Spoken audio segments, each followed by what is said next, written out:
செய்வதற்காக நாம் இங்கே அமர்ந்திருக்கின்றோம். அல்லாஹ் ரப்புல் ஆலமீன் மனித சமுதாயத்தை படைத்து அவருடைய வாழ்க்கையை எப்போதுமே ஒரே மாதிரியாக அமைக்கவில்லை. மனிதர்களுடைய வாழ்க்கையிலே பல்வேறு மாற்றங்களை, காலச்சக்கரத்தை இறைவன் சுழல விடுகின்றான். ஒரு மனிதன் எல்லா நேரத்திலும் இன்பம் உள்ளவனாக, சந்தோஷமானவனாக, மகிழ்ச்சி அடைந்தவனாக இருப்பது கிடையாது. எல்லா நேரத்திலும் கவலை உள்ளவனாக, கஷ்டத்தோடு இழப்புகளோடு இருந்தவன் கிடையாது. இது இன்பமும் துன்பமும் மாறி மாறி வரக்கூடியவனாகத்தான் மனிதன் படைக்கப்பட்டிருக்கின்றான். ஆட்சி அதிகாரத்தை கையில் வைத்திருக்கக்கூடியவனாக ஒரு கட்டத்திலே இருப்பான். திடீரென்று ஆட்சி பறிக்கப்பட்டு, பதவி பறிக்கப்பட்டு ஒன்றுமில்லாதவனாக நிற்கக்கூடியவனாக மாறிவிடுவான். ஆரோக்கியமானவனாக உடல் வலுவோடு ஒரு கட்டத்தில் இருப்பான். நோய் நொடிகள் வலுவிழந்தவனாக, ஆரோக்கியம் குன்றியவனாக மாறி போய்விடுவான். மக்கள் செல்வாக்கோடு எனக்கு பின்னாடி எவ்வளவு பேர் இருக்கிறாங்க என்று சொல்லக்கூடிய வகையிலே ஒரு கட்டத்தில் இருப்பான். திடீர்னு பார்த்தா யாருமே இல்லாதவனாக, மக்கள் ஆதரவு இல்லாமல் அனாதையாக, நெருக்கடியாக இருக்கக்கூடிய நிலைமைக்கு போயிடுவான். மனிதன் செல்வத்தோடு, பொருளாதாரத்தோடு அதிகம் சந்தோஷத்தோடு வாழக்கூடியவனா இருப்பான். திடீர்னு பார்த்தா பொருளாதாரத்தெல்லாம் இழந்து வறுமையோடு ரொம்ப கஷ்டப்படக்கூடிய நிலைமைக்கு போயிடுவான். இப்ப மனிதனுடைய வாழ்க்கை என்பது ஒரே மாதிரியாக எல்லா நேரத்திலும் இருக்காது. கஷ்டமும் துன்பமும் அதே மாதிரி இன்பமும் சந்தோஷமும் நிறைந்ததாக மனித வாழ்க்கை இருக்கிறது. மாறி மாறி வரும். இறைவன் காலச்சக்கரத்தை மாற்றி மாற்றி ஒரு மனிதனுடைய வாழ்க்கையிலே சுழல விடுகின்றான். இந்த சந்தோஷமானது, மகிழ்ச்சியானது நடக்கும் பொழுது, தனக்கு விருப்பமானது நடக்கும் பொழுது ஆனந்தமா இருக்கக்கூடிய மனிதன் தனக்கு விருப்பம் இல்லாதது, இழப்புகள், கஷ்டங்கள் வரும் பொழுது மட்டும் துவண்டு போய் புலம்பக்கூடியவனாக போயிடுறான். மனுஷன் சந்தோஷத்தை ஏற்றுக்கொள்கிறான், கஷ்டத்தை, இழப்புகளை ஏற்க மறுக்கிறான். இந்த நிலையில இஸ்லாமிய மார்க்கம் நமக்கு என்ன பார்வையை நமக்கு தருகிறது என்று சொன்னால், இரண்டையும் ஒரே மாதிரியாக நம்ம எடுத்துக்கொள்ள வேண்டும். கஷ்டம் வந்தாலும் சந்தோஷம் வந்தாலும் ரெண்டுமே இறைவன் தந்தது என்பதுதான் ஒரு முஸ்லிமுடைய பார்வையாக இருக்கணும். முஸ்லிம் அப்படித்தான் அதை எடுத்துக்கொள்ள வேண்டும். அதிலும் ஒரு இறை நம்பிக்கையாளன் எப்படிப்பட்டவனாக இருக்க வேண்டும் என்று சொன்னால், இறைவனை சரியான முறையில் நம்பக்கூடியவனாக இருக்கிறான் என்று சொன்னால் ரெண்டுமே இறைவன் தந்ததுதான், அதை நம்பணும். அப்படிப்பட்டவன் தான் இறை நம்பிக்கையாளன். நபிகள் நாயகம் ஸல்லல்லாஹு அலைஹி வஸல்லம் அவர்கள் குறிப்பிடுகிறார்கள், இறை நம்பிக்கையாளனை பார்த்து நான் ஆச்சரியப்படுகிறேன். ஒருத்தர் சரியான முறையில் இறைவனை நம்புகிறான் என்று சொன்னால், அப்படிப்பட்ட மூமின் இறை நம்பிக்கையாளனை பார்த்து அஜபன் லி அம்ருல் மூமினின், அவனை பார்த்து நான் ஆச்சரியப்படுகிறேன், மூமினை பார்த்து நான் ஆச்சரியப்படுகிறேன்.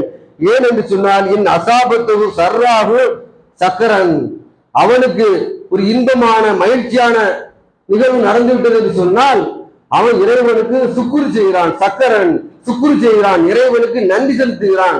நமக்கு நிறைய கிடைச்சிட்டு சந்தோஷமா இருக்கிறோம், நல்லபடியான வாழ்க்கை இருக்குன்னு சொல்லிட்டு இறைவனை மறந்து போகிறவனா போகல. இறைவன் தந்த நானா உழைச்சி சம்பாதிச்சு அப்படின்னு நினைக்கல. இறைவன் தந்தது என்று இறைவனுக்கு சுக்குரு செய்கிறான், இறைவனுக்கு நன்றி செலுத்துகிறான். அதே மாதிரி அசாபத்துகு லர்ராகு, அவனுக்கு துன்பம் கஷ்டம் வந்தது என்று சொன்னால் சபரன், இறைவனிடம் சபூர் செய்கிறான், பொறுமையாக இருக்கிறான். இது இறைவன் தந்தது என்று ஏற்றுக்கொள்கிறான். இந்த ரெண்டுமே அவனுக்கு காண ஹைரன் லகு, இரண்டும் நன்மையாக போயிடுவது. அவனுக்கு கஷ்டம் வந்தாலும் பொறுமையாக இருந்ததுனால நன்மை கிடைச்சிருது, அவனுக்கு சந்தோஷம் வந்தாலும் அதை இறைவனுக்கு நன்றி செலுத்துறதுனால அதுவும் காண ஹைரன் லகு, அதுவும் அவனுக்கு நன்மையாக அமைந்து விடுகிறது என்று சொல்லி நபிகள் நாயகம் ஸல்லல்லாஹு அலைஹி வஸல்லம் அவர்கள் இறைவனை சரியான முறையில நம்பக்கூடியவன் இரண்டே ஒரே மாதிரியா பார்க்கணும். கஷ்டம் வந்தாலும் சந்தோஷம் வந்தாலும் இறைவனிடமிருந்து வந்தது என்று ஒரே மாதிரியா பார்க்கணும். கஷ்டம் வரும் பொழுது மட்டும் புலம்பிடக்கூடாது, இது என்னால தாங்க முடியாது, இறைவன் எப்படி எனக்கு தரலாம், இறைவனுக்கு சில பேர் கண்ணே இல்லையா, இறைவனுக்கு வேற ஆளே கிடைக்கலையா என்று இறைவனை நிந்தனை செய்யக்கூடிய நிலைமைக்கு போயிடுவாங்க. அப்படி போய்விடக்கூடாது, பொறுமையா இருக்கணும். கஷ்டம், துன்பம், இழப்புகள் ஏற்படும் பொழுது இறைவன் ஏதோ நன்மையை வைத்திருக்கிறான், இதுல ஏதாவது நமக்கு ஏதாவது நன்மை பிற்காலத்தில் நடக்க இருக்கும், இறைவனுடைய விதி இதுதான் என்று ஏற்றுக்கொள்ள வேண்டும். நமக்கு விளங்காது சில விஷயம், இது கஷ்டமாய் தெரியும், இழப்புமாய் தெரியும், தீமைமாய் தெரியும். ஆனா அல்லாஹ் ரப்பல் ஆலமீன் நன்மை வச்சிருப்பான். அல்லாஹ்வே குர்ஆன்ல சொல்லி காட்டுகிறான், அசான் தக்ரஹு, செய்யன் ஒவ்வொரு ஐரண்டக்கும், நீங்கள் ஒரு விஷயத்தை வெறுப்பீர்கள், உங்களுக்கு ஒரு விஷயம் பிடிக்காது, இது இது இல்லப்பா இப்படிலாம் நடந்துட்டுது என்று சொல்லி நீங்கள் வெறுப்பீர்கள் ஒரு விஷயத்த, அதுல அல்லாஹ் நன்மையை நாடி இருப்பான், அதில் அல்லாஹ் நன்மையை வைத்திருப்பான் என்று அல்லாஹ் குர்ஆன்ல சொல்றான். அப்ப நமக்கு வெறுக்கக்கூடிய விஷயமா ஒண்ணு தெரியும், அதுல நன்மை இருக்கும். நமக்கு இழப்பு மாதிரி தெரியும், அந்த இழப்புல அல்லாஹ் பிற்காலத்துல ஒரு நன்மையை தந்திருப்பான். நாம ஒரு இன்டர்வியூக்கு போறதுக்கு வேலைக்காக வேண்டி கஷ்டப்பட்டு ப்ரிப்பேர் பண்ணிட்டு பஸ் ஸ்டாப்ல போய் நிற்போம், பஸ் வரும், கூட்டத்தோடு வரும், ஏறதுக்கு முண்டி அடிச்சு உள்ள காலை வச்சு ஏறிடுவோம். ஆனா கொஞ்சம் கூட நம்மளால போக முடியல, கீழே சாடிடுவோம். அப்ப நம்ம நிந்தனை பண்ணுவோம், அப்ப நம்ம புலம்புவோம், இவ்வளவு காலம் கஷ்டப்பட்டதெல்லாம் வீணா போச்சு, இந்த வேலைக்கு மட்டும் போயிருந்தோம்னா நம்ம வாழ்க்கை எப்படி போயிருக்கும், அல்ல இப்படி ஆகிட்டானே நம்ம பொறுமை இல்லாம சத்தம் போடுவோம். ஆனா அதே நேரம் கொஞ்ச நேரத்துல தகவல் வரும், அந்த பஸ் எங்கேயோ போய் இடிச்சுது, பஸ் பிரேக் டவுன் ஆயிடுச்சு, அங்க பஸ்ல உள்ள ஆளுக்கு பாதிப்பு வந்துருக்கு சொல்லி கேட்கும் பொழுது அப்ப நல்ல ஆளை நம்ம தப்பிச்சோம், அல்ல ஏதோ நன்மை அப்ப நினைப்போம். அப்ப நினைக்கிறது இல்ல பொறுமை, முதல்ல அல்ல ஏதோ நன்மை நாடிருப்பான்னு நினைக்கணும்.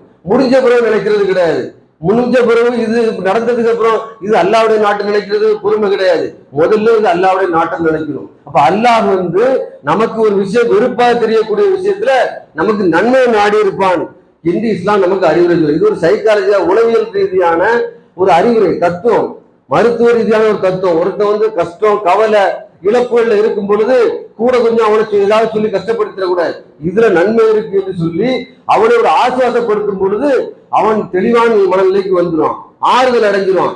இந்த மாதிரியான ஒரு அணுகுமுறையை இஸ்லாமிய மார்க்கம் முஸ்லிம்களுக்கு சொல்லித் தருகிறது, உலக மக்களுக்கு சொல்லித் தருகிறது.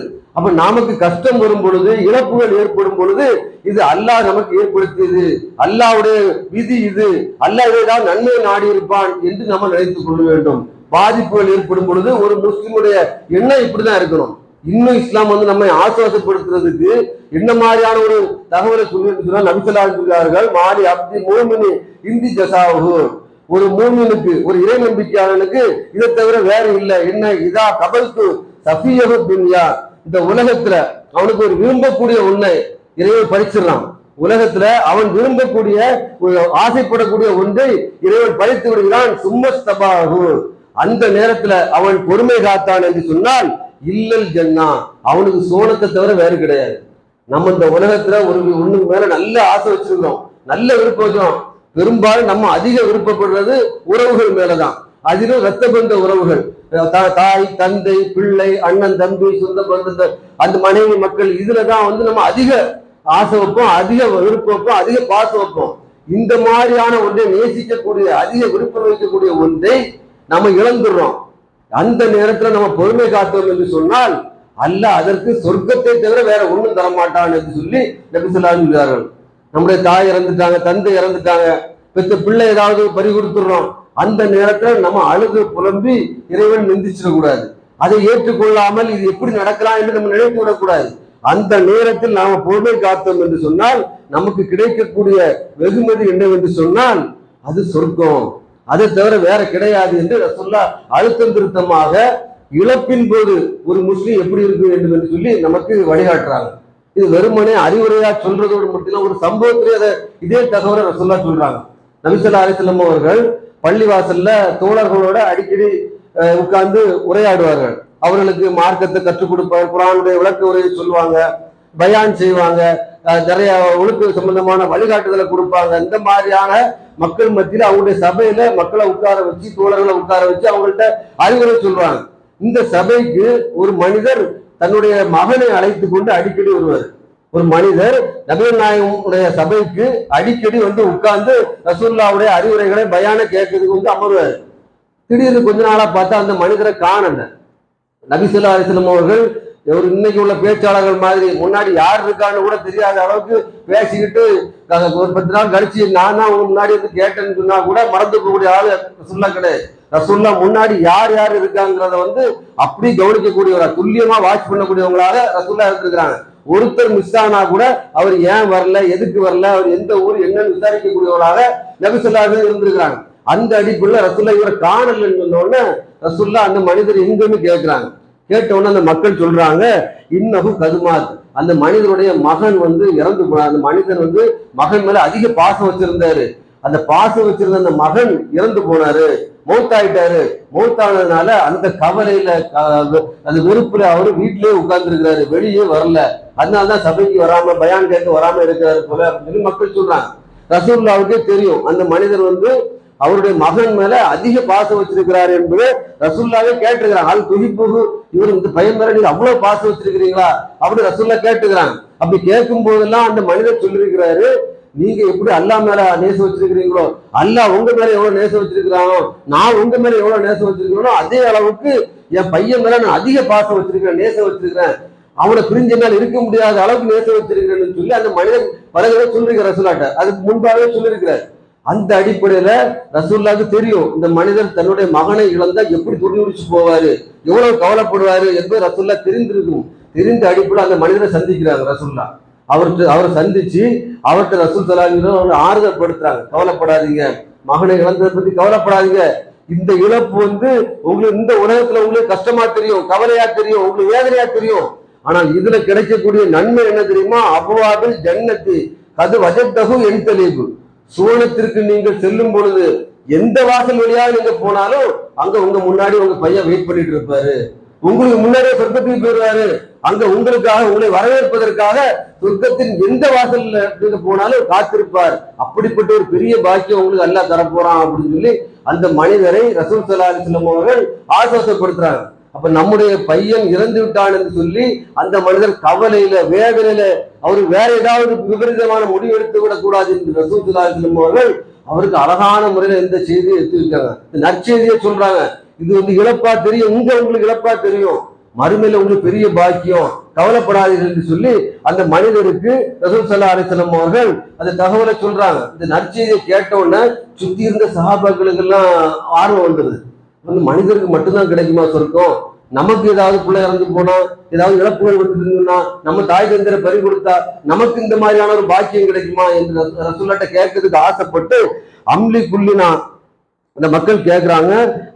அழகு ஹாசத்துன், அவருக்கு மட்டும்தான் இது நடக்குமா, அவருக்கு மட்டும்தான் இந்த நற்செய்தியா, அம்லி புள்ளினா மற்றவங்களுக்கு கிடையாதா என்று சொல்லி ரசூலுல்லாஹ்ட்ட அந்த மக்கள் கேள்வி கேட்கிறாங்க. சஹாபாக்கள் ரசூலுல்லாஹ்ட்ட கேட்கிறாங்க. உள்ள ரசூல் ஸல்லல்லாஹு அலைஹி சொல்கிறார்கள், பல் இல்ல லிக்குல்லிக்கும், உங்க அனைவருக்குமே இது உண்டு. அப்ப இதுல இருந்து என்ன தகவல் ரசூல் ஸல்லல்லாஹு அலைஹி நமக்கு செய்தி சொல்றாங்கன்னா, எந்த மனிதர் அவருக்கு பெரிய இழப்பு இந்த உலகத்துல ஏற்படுது, பெரிய இழப்பு, பெரிய உயிர் பலியை கூட அவருடைய வாழ்க்கையில பார்த்துறாருன்னா அந்த நேரத்துல அவருக்கு பொறுமையாக இருந்தார் என்று சொன்னால் அதுக்கு நாளை மறுமையில அவருக்கு சொர்க்கம் தான் பரிசு. சொர்க்கத்துல மிகப்பெரிய தர்ஜாவே அவருக்கு கிடைக்கும் என்று சொல்லி அந்த இடத்துல நற்செய்தி கூறுகிறார்கள். அப்ப பொறுமையோடு ஒரு மனிதர் தனக்கு இழப்பு ஏற்படும் பொழுது இருக்க வேண்டும் என்று ரசூல் ஸல்லல்லாஹு அலைஹி வஸல்லம் அவர்கள் இந்த தகவலை நமக்கு எடுத்து வைக்கிறார்கள். அப்ப இந்த தகவல் அல்லாஹ் ரப்பல் ஆலமீன் திருமறை குர்ஆனில் சொல்லும் பொழுது, இதா அசாபத்துஹும் முஸீபா, உங்களுக்கு ஏதாவது துன்பம் ஏற்படும் பொழுது, அவளுக்கு துன்பம் ஏற்படும் பொழுது, காலு இன்னா லில்லாஹி வ இன்னா இலைஹி ராஜிஊன், அவர்கள் அந்த நேரத்தில் நாங்கள் அல்லாஹ்விடமிருந்தே வந்தோம், அல்லாஹ்விடமே செல்ல போகிறோம் என்று சொல்வார்கள். இன்னல்லாஹ மஅ சாபிரின், பொறுமையாளர்களுடன் அல்லாஹ் இருக்கிறான் என்று அல்லாஹ் குர்ஆன்ல சொல்லி காட்டுறான். அப்ப கஷ்டங்கள், துன்பங்கள், பாதிப்பு, இழப்பு மாதிரி தெரியும். இந்த உலகத்துல பெரிய இழப்புகள் வரும். ஆனா அதை விதின்னு நம்ம எடுத்துக்கொள்ளும், அல்லாஹ்வுடைய நாட்டம் என்று எடுத்துக்கொள்ளும். அல்லாஹ் இப்படிதான் நாடு இருக்கிறான், இதுல ஏதாவது நன்மை இருக்கும் என்று ஒரு முஸ்லிம் நினைக்கணும். ஒரு முஸ்லிம் அந்த நேரத்தை இதை எப்படி ஏற்றுக்கொள்ள முடியும், இது எப்படி நடக்கலாம், இது நமக்கு தான் நடக்கணுமா என்று ஒரு முஸ்லிம் வேதனையை வெளிப்படுத்திடக்கூடாது. இது இறைவனுடைய நாட்டம் என்று நினைக்கணும். பொறுமையோடு இருக்கணும். பொறுமையோடு இருந்தா மறுமையில நமக்கு சொர்க்கம் கண்டிப்பாக கிடைக்கும் என்று ரசூலுல்லாஹ் சொன்ன நற்செய்தியை நம்ம எண்ணி பார்க்கணும்.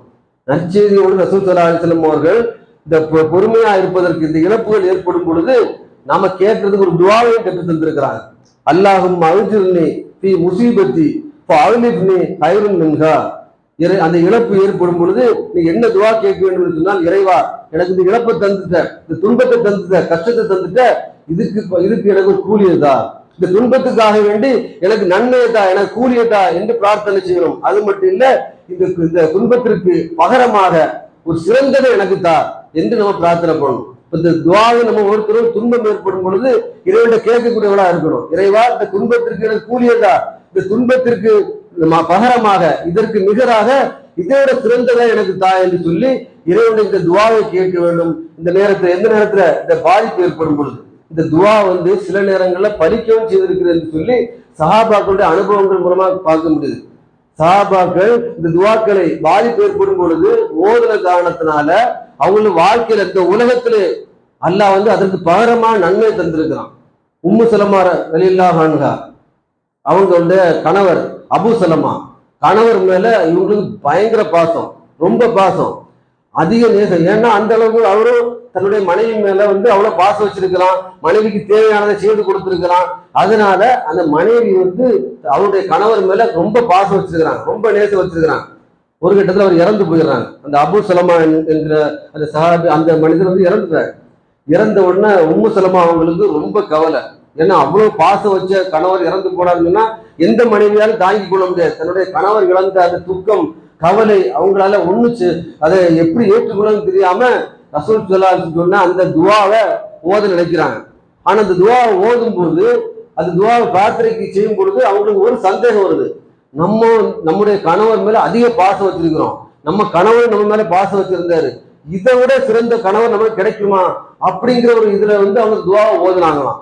நம்ம இந்த கணவரோட சிறந்த கணவர் நமக்கு கிடைச்சிருவாரா அப்படின்னு நினைத்து கொண்டு நான் இந்த துவாவை செய்தேன். அல்லாஹ் ரப்புல் ஆலமீன் நபி ஸல்லல்லாஹு அலைஹி வஸல்லம் அவர்களே எனது கணவராக ஆக்கி விட்டான். உம்மு சலமா அவர்களை வந்து ரசூலுல்லாஹ்வுக்கு மனைவி ஆக்கிட்டான்ல. இந்த துவாவை கேட்டதுனால எனக்கு இப்படி கிடைச்சிட்டுன்னு சொல்லி உம்மு சலமா அவர்கள் சொன்னதாக செய்தியை பார்க்க முடியுது. அப்ப நமக்கு இழப்பு ஏற்படுவது வந்து பின்னடைவா நம்ம நினைச்சிடக்கூடாது. இது நமக்கு பெரிய நன்மை கிடைப்பதற்கான இறைவன் ஏற்படுத்தியிருக்கக்கூடிய நியதி என்று நம்ம விளங்கணும். அந்த நேரத்தில் நம்ம இந்த பிரார்த்தனை செய்தோம்னா அல்லாஹ் அந்த பிரார்த்தனை ஏற்றுக்கொண்டால் நம்ம இழந்ததை விட சிறந்ததை அல்லாஹ் நமக்கு தருவான். நம்ம எதை இழக்கிறோமோ அந்த நேரத்தில் நம்முடைய வேதனை அந்த நேரத்தில் நமக்கு இருக்கும். அந்த நேரத்தில் நம்ம பொறுமையா இருந்தோம்னா பிற்காலத்தை அதை விட சிறந்தது அல்லாஹ் ரப்புல் ஆலமீன் நமக்கு தருவான் என்பதை இந்த சம்பவங்கள் மூலமா நான் பார்க்க முடியும். அது மட்டும் இல்ல, வரலாறு என்ன சொல்லுது? ரசூல் ஸல்லல்லாஹு அலைஹி வஸல்லம் அவர்களுடைய அந்த வரலாறு, அந்த ஆட்சி, அந்த மார்க்க பிரச்சாரம், அந்த காலகட்டத்துல அவங்க அனுபவிச்ச கொடுமைகள் இதெல்லாம் பார்த்தோம்னா ரசூல் ஸல்லல்லாஹு அலைஹி வஸல்லம் அவர்கள் அந்த இடத்துல பொறுமையா இருந்த காரணத்தினால பிற்காலத்துல அவங்களுக்கு அல்லாஹ் ரப்புல் ஆலமீன் வந்து சிறந்த வெற்றி, தெளிவான வெற்றி, நிம்மதியான வாழ்க்கை கடைசி காலத்துல கொடுத்தான். ரசூல் ஸல்லல்லாஹு அலைஹி வஸல்லம் அவர்கள் அந்த நாட்டை விட்டு ஓட வேண்டிய நிலைமை ஆச்சுதான் இல்லையா? ஒரு மனுஷன் சொந்த ஊரை விட்டு ஓடுறது எவ்வளவு கஷ்டமா இருக்கும்.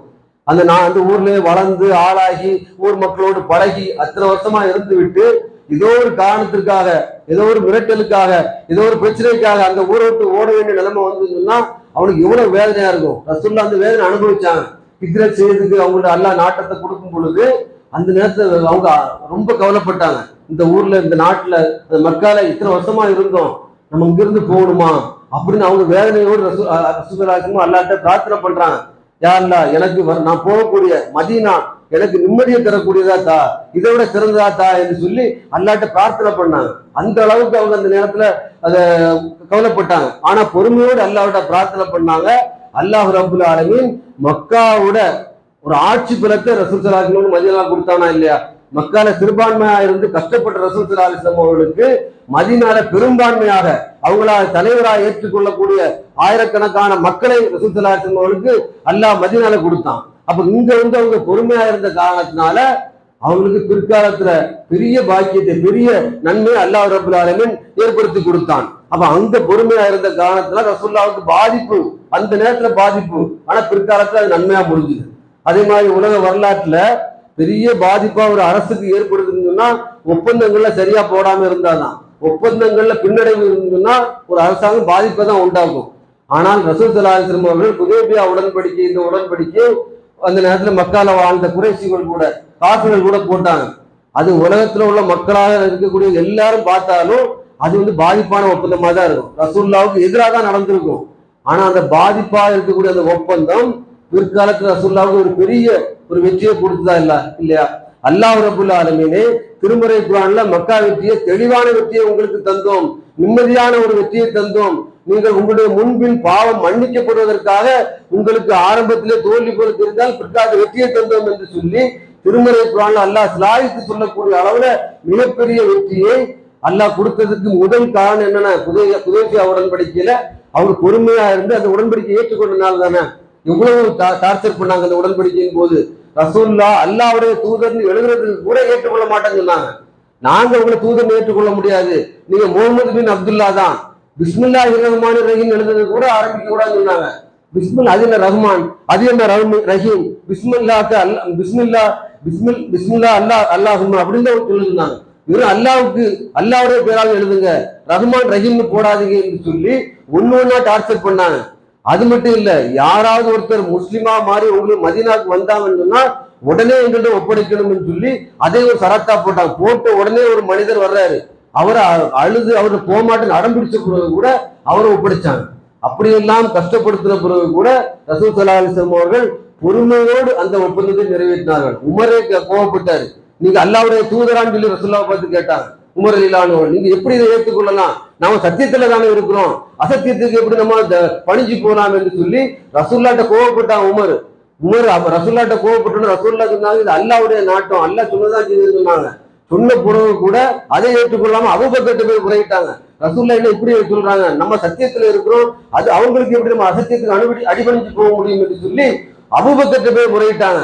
அபூபக்கர் அதே சொல்றாங்க, நாம அடுத்த வருஷம் நம்ம போலாம், அடுத்த வருஷம் இந்த உம்ராக்கு வரலாம், நமக்கு தான் வெற்றி கிடைக்கும் என்று சொல்லி ஆறுதல் சொன்னாங்க. அந்த நேரத்தில் ரசூலுல்லாஹ் பொறுமையோடு அந்த உடன்படிக்கையை செய்த காரணத்தினால பிற்காலத்து அல்லாஹ் ரப்பல் ஆலமீன் பெரும் வெற்றியை கொடுத்தான். மூமின்களுக்கு இன்னா ஃபதஹ்னா லக ஃபத்ஹன் முபீனா, மூமின்களுக்கு தெளிவான ஒரு வெற்றியை நாம் வழங்கினோம் என்று அல்லாஹ் சிலாயித்து சொல்லக்கூடிய ஒரு நன்மையை, மிகப்பெரிய வெற்றியை அல்லாஹ் பொறுமையோடு இருந்த காரணத்தினால, பாதிப்பை சகித்து கொண்ட காரணத்தினால கொடுத்தான். இப்ப நம்முடைய வாழ்க்கையிலும் எந்த ஒரு பாதிப்பு வந்தாலும் அதை பொறுமையோடு அல்லாஹ்வுடைய நாட்டம் என்று சகித்து கொண்டோம் என்று சொன்னால் அதை விட சிறந்தது அல்லாஹ் தருவான். இல்லைன்னா மறுமையில நமக்கு சொர்க்கத்தை தருவான் என்று நம்பி நம்முடைய வாழ்க்கையை நடைபெறக்கூடிய நன்மக்களாக அல்லாஹ் உங்களையும் என்னையும் ஆக்கியிருக்கிறான் என்று கூறி இந்த உரையை நிறைவு செய்ய